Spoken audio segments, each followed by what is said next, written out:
Good evening and welcome to On the Bright Side of COVID-19. I would be your host, Chris Cantore, and today a very special report. We check in with a local San Diego celebrity by the name of Sam the Cooking Guy as we learn what's going on in Sam's world and ways that we can feel positive about the current pandemic. Without further ado, let's check in with Sam now as we tap in via satellite and some amazing new technology by the name of Zoom. My parents just discovered it, and it's just the greatest. So let's dial in Sam now.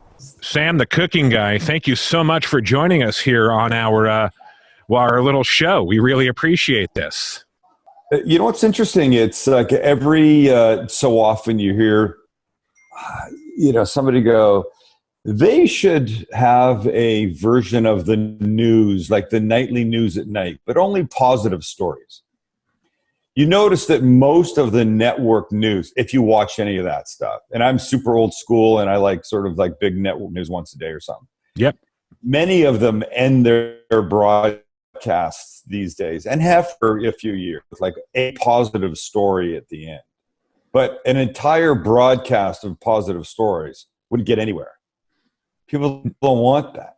Yeah. Now people want that. Now, in the midst of this, people want this. Anything good going on in your world or good news that you can report in the world of Sam the Cooking Guy?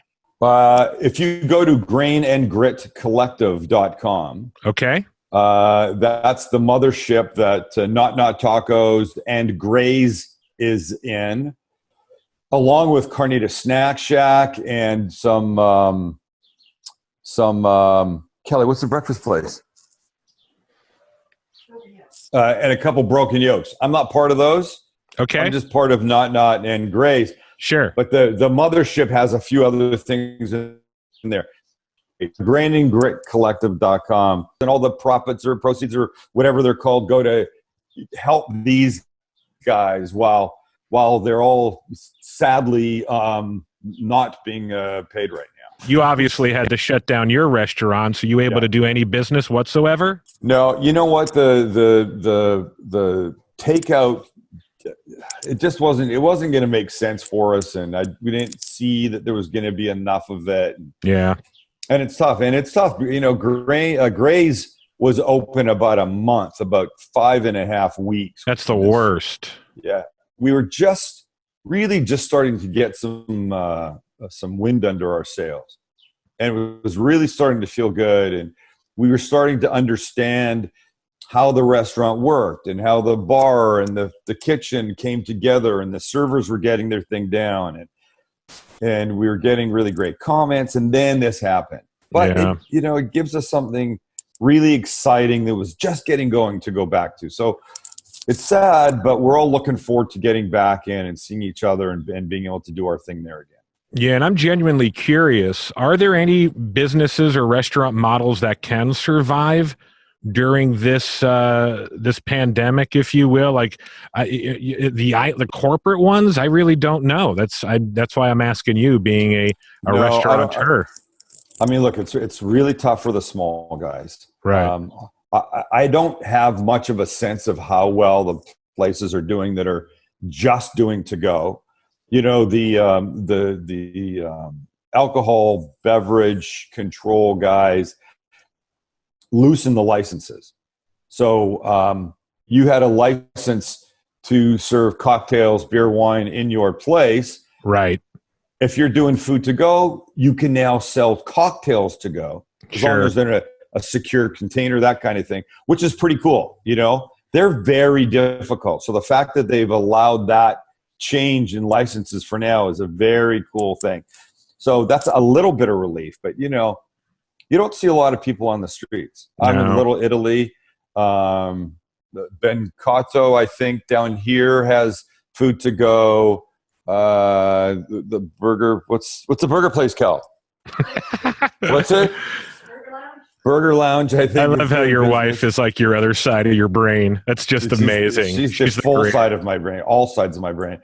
Landini's Pizza down this way. Not that my directions mean anything to anybody that's watching, but it works in my head. Landini's Pizza seems to be doing sort of a reasonable amount of business, but really tough for the little independents. It's brutal. Keep their stuff together. You know, a lot of places it's month to month. They don't have a lot in the bank. It's tough they've got people, they got bills, and hopefully the financial assistant can be spread all the way up the ladder. Right. That's what I'm hoping too. Landlords are slightly more forgiving, and people are patient in their expectations of when bills get paid. And then we hope when this ends, and it will end, that people absolutely get back out and celebrate life again and enjoy going out. And I think people are going to be sick of making lasagna for the 18th time, and I don't want another, Sam's tuna casserole. How many times can I make that? Well, I could make that a lot. Kelly would never eat it. Kelly won't eat tuna that's hot like that, but I understand. I like it too. Yeah, I know I'm a comfort food boy, so anything like that is right in my sweet. So what are you doing to within the scope of keeping things positive? When you are having a hard day, or if just maybe you get a little anxiety about the current state of affairs, what do you do to put yourself in a good place? Right now I've got finishing my 4th cookbook. I just got it back I just got it back, and they've taken all the recipes. I write the recipes, I send them, they come back, I go through them, send those away. We did all the photography in December, and a week ago I got back now what looks literally like a book. Recipes that I've edited with the photography on the pages. It's amazing. It's a really crazy thing when it comes together like this. Yeah, it's like making a dish. Yeah, my last 3 books, there's been a handful of photographs in them, not very many. This one, literally, there's about 125 recipes. I think 110 have photographs, which is fantastic. And they're beautiful. The guy, a guy named Lucas Barbieri, did the photos, did an amazing job. I handled all my own food styling. It was just this huge Herculean effort over a 5-day period to get all these things done. And now you have time to breathe now and kind of get everything all set up. Yeah. Right. So now there's that. So we've got that.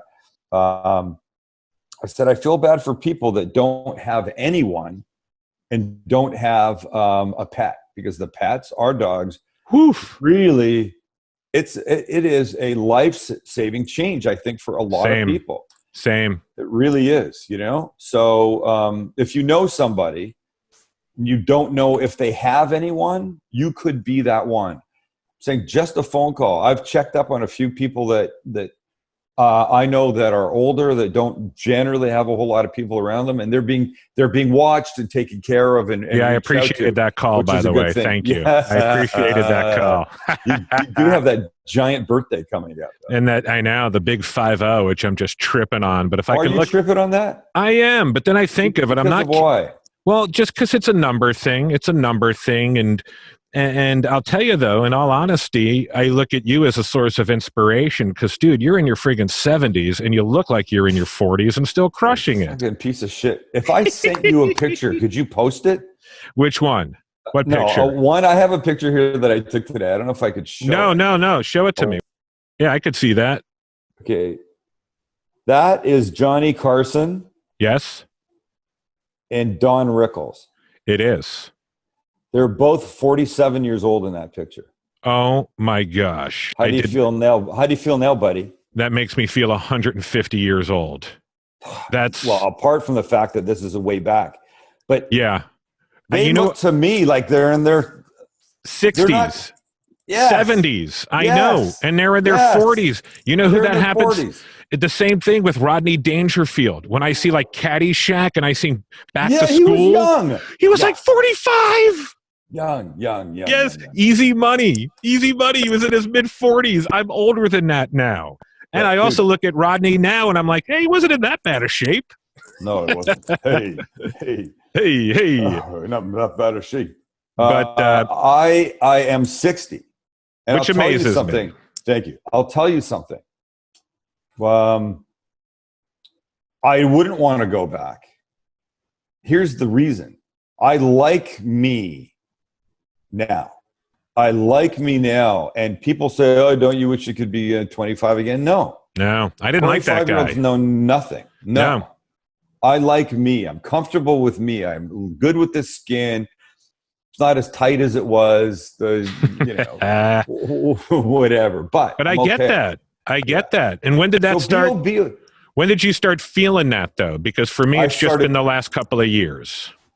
You know what? I started feeling that, I would say, shortly before I turned 50. Yeah, and I don't know if there's something magical about that, or that's the point where you start to figure shit out in your life. Yeah. You understand yourself. And when you understand yourself, you know how you react to things, and you get it. Here's a question for you, because you've got kids my son's 13, but you have boys who are older in their early into mid 20s. Have you tried to share this wisdom with them?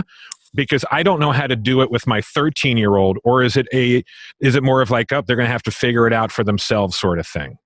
Here's the thing. You can try, and I don't know how much I don't know how much will go in that would be obvious to you, but it goes in. It may not reflect. It may not come out the way you want yet. I like that. But it's in there. It's kind of like you're building a mental foundation for them. Yeah. I say you go for it. You try and share this stuff as much as you can. Don't look, though, for positive rewards. It's not like trying to teach your son to ride a bike.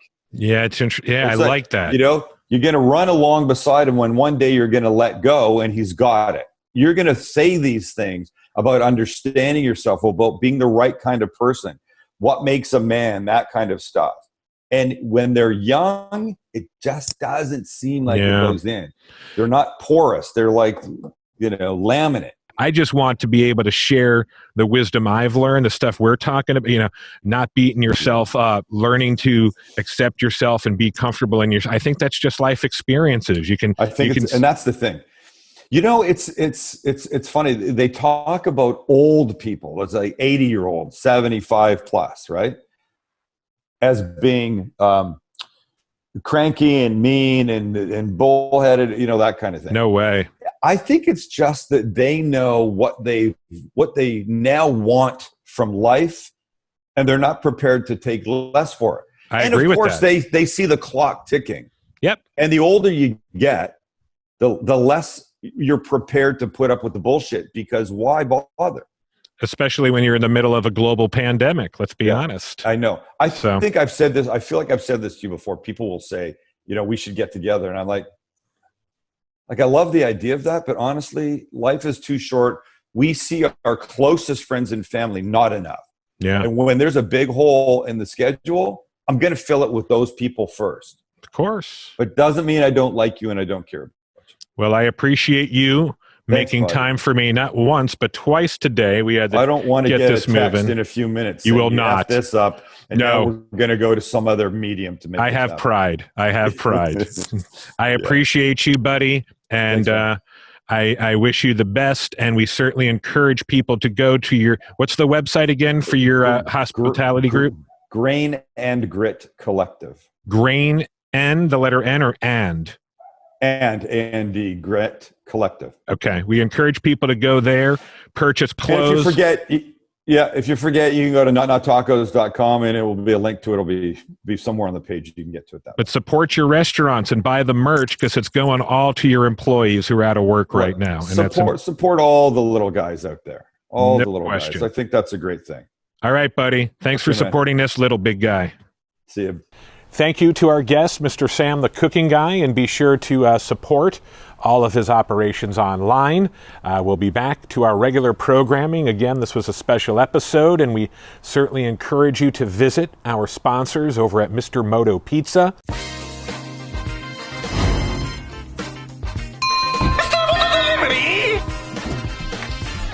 You did order Mr. Moto delivery, didn't you? Download our app today.